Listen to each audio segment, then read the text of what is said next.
கரூர் சம்பவம் குறித்து விஜய் அவர்கள் உண்மைக்கு மாறாகத்தான் எல்லாம் பேசிக்கொண்டே இருக்கிறார். குளத்தூரில் கொத்து பரோட்டாவை ஆக்கி விட்டார்கள் என்று கீழ்த்தரமாக பேசினார். அதே போல விஜயபாஸ்கர் அவர்களும் வெளிப்படையாகவே செய்தியாளர் கூட்டத்தில் என்னை தாவேகாவுக்கு வந்து சேரும்படி கேட்டுக்கொண்டார்கள். ஆகவே தான் நான் ராஜினாமா செய்கிறேன் என்று சொல்லி ராஜினாமா செய்துவிட்டு அவரும் சேர்ந்து விட்டார்.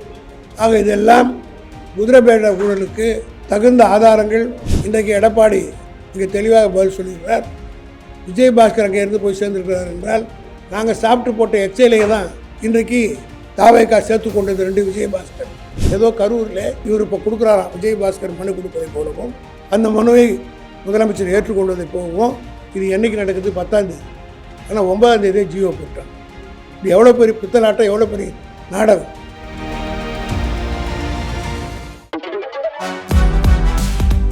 சூப்பரா இருக்கு அம்மா, எனக்கு இதோட சீக்கிரம் தெரியும். Chocolate sweeten condensed milk from Milky mist.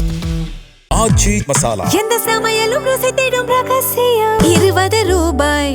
முதலமைச்சர் விஜய் அவர்கள் தொடர்ந்து குதிரை பேரத்திலே ஈடுபட்டு வருகிறார் என்பதை குறித்து ஏற்கனவே திராவிட முன்னேற்ற கழகம் உச்சநீதிமன்றத்திலே வழக்கு தொடர்ந்து அந்த வழக்கில் நீதிபதிகள் இது குறித்து, அதாவது கரூர் சம்பவத்தை குறித்து விசாரிப்பதற்கு தனியாக ஒரு நீதிபதி நியமிக்கப்பட்டு ஓய்வு பெற்ற உச்சநீதிமன்ற நீதிபதியுடைய தலைமையில் அது நடைபெற்று கொண்டிருக்கிறது.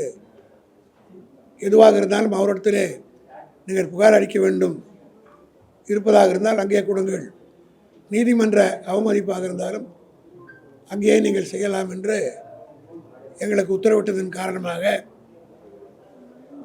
திராவிட முன்னேற்ற கழகத்தின் சார்பில்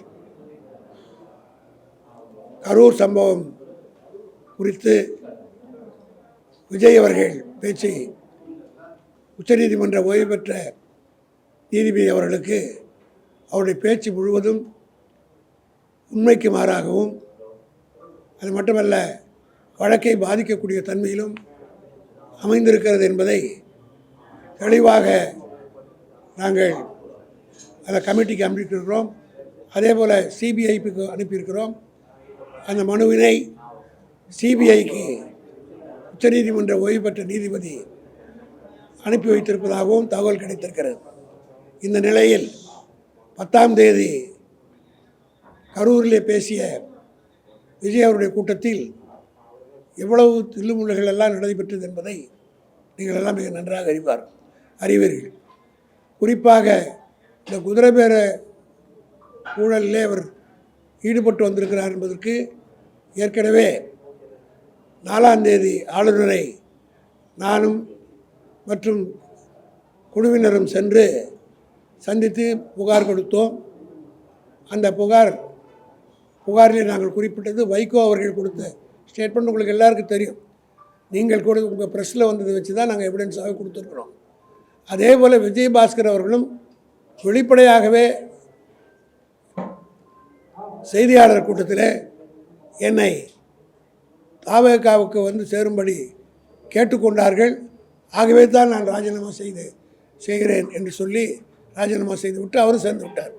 ஆக இதெல்லாம் குதிரைபேட ஊழலுக்கு தகுந்த ஆதாரங்கள் என்பதை சுட்டி காட்டுகிற வகையில் ஆளுநரிடத்திலும் டிவிசியும் திமுகவின் சார்பில் நாங்கள் புகார் கொடுத்துருக்கிறோம். ஆக விஜய் அவர்கள் உண்மைக்கு மாறாகத்தான் எல்லாம் பேசிக்கொண்டே இருக்கிறார். அவர் பேச்சு நீங்கள் எல்லாம் பார்த்திருப்பீர்கள். கொத்து பரோட்டா என்று குளத்தூரில் கொத்து பரோட்டாவை ஆக்கி விட்டார்கள் என்று கீழ்த்தரமாக பேசினார். இன்றைக்கு எடப்பாடி மிக தெளிவாக பதில் சொல்லியிருக்கிறார். விஜயபாஸ்கர் அங்கே இருந்து போய் சேர்ந்துருக்கிறார் என்றால் அவர் சொல்கிறாரு, அவருடைய அதிமுககாரங்க சொல்கிறாங்க நாங்கள் சாப்பிட்டு போட்ட எச்சையிலேயே தான் இன்றைக்கு தாவேகா சேர்த்து கொண்டது 2 விஜயபாஸ்கர். கரூர் விஜயபாஸ்கர், இன்னொருத்தர் விராலிமலை விஜயபாஸ்கர். இந்த 2 பேரும் அதிமுக சார்பில் வெற்றி பெற்றாங்க. அதிமுககாரர் ஒருத்தர் எங்கிட்ட சொல்கிறாரு, நீங்கள் இப்படி பதில் சொல்லுங்கண்ணே, அவர் போய் கொத்து பரோட்டான்றாரு, கேவலமாக பேசுகிறாருல்ல, நாங்கள் 2 பேர் சாப்பிட்டு போட்ட 2 இலை தான் அங்கே போய் சேர்ந்துருக்குதுன்னு சொல்கிறார். ஆக இது போன்ற அரசியல் பேச்சுகளை விஜய் பேச ஆரம்பித்தால் நாங்களும் பேச வேண்டிய நிலைக்கு வந்து விடுவோம். ஆகவே எச்சலையை வைத்து கொண்டு அதுக்கு ஒரு விழா நடத்துகிறார். அதில் அதில் ஒரு மிகப்பெரிய பொய்யை சொல்கிறார். ஏதோ கரூரில் அறநிலையத்துறையின் சார்பாக இடங்களே அரசாங்கம் எடுத்துக்கொண்டது கோயிலுடைய இடத்தை ஏழைகள் குடியிருக்கிற இடத்துலன்னு சொல்கிறார். அதற்கு இவர் இப்போ கொடுக்குறாராம். விஜயபாஸ்கர் மனு கொடுப்பதை போலவும் அந்த மனுவை முதலமைச்சர் ஏற்றுக்கொள்வதை போகவும் இது என்றைக்கு நடக்குது? 10ஆம் தேதி. ஆனால் 9ஆம் தேதியே ஜியோ போட்டாங்க. இது எவ்வளோ பெரிய பித்தலாட்டம், எவ்வளோ பெரிய நாடகம். 9ஆம் தேதியே ஒரு அரசு ஆணை வெளியிடப்பட்டு விட்டது. விஜய் 10ஆம் தேதி போய் அங்கே பேசுகிறார். இவர் கொடுக்குறாரு, அதை அவர் வாங்குறாரு, உடனே உத்தரவு போடுறார் மாதிரி போட்டு ஒரு நாடகம்லாம் நடத்துகிறாங்க. ஆக இப்படிப்பட்ட நாடகங்களை இவர் நடத்தி கொண்டிருக்கிறார்கள். இதற்கெல்லாம் முடிவு கட்டுகிற வகையில் திமுக க்ளோஸாக ஃபாலோ பண்ணி எல்லா விதமான நடவடிக்கை நேரடியாக எடுப்போம் என்பதை தெரிவித்துள்ளார்.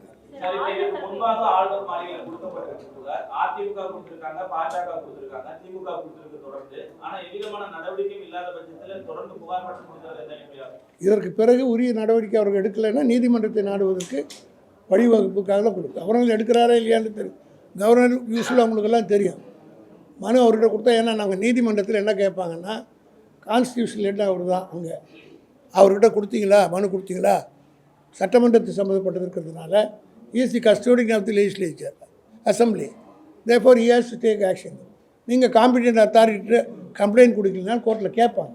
அதனால் we have lodge the complaint. உரிய நடவடிக்கை எடுக்கவில்லை என்றால் சட்ட ரீதியான நடவடிக்கை எடுக்கிறது தான் இதெல்லாம். டிவிஎஸ்க்கு புகார் கொடுக்குறது இப்போ தானே ஆச்சு, 4 நாள் தானே ஆச்சு. அவருக்கும் கவர்னருக்கும் டைம் கொடுக்கணும்ல, அவரும் கன்சல்ட் பண்ணி நடவடிக்கை எடுக்கிறதில்ல. ஒரு சஃபிஷியன்ட் டைம், ரீசனபிள் டைம் அவர் கொடுத்து அந்த ரீசனபிள் டைமுக்குள்ளே அவர் ஆக்ஷன் எடுக்கிறதுனா லீகல் ஆக்ஷன் எடுப்போம். லீகல் ப்ரொசீஜர் எடுக்கிறதுக்கு தான் இதெல்லாம் செய்கிறோம்.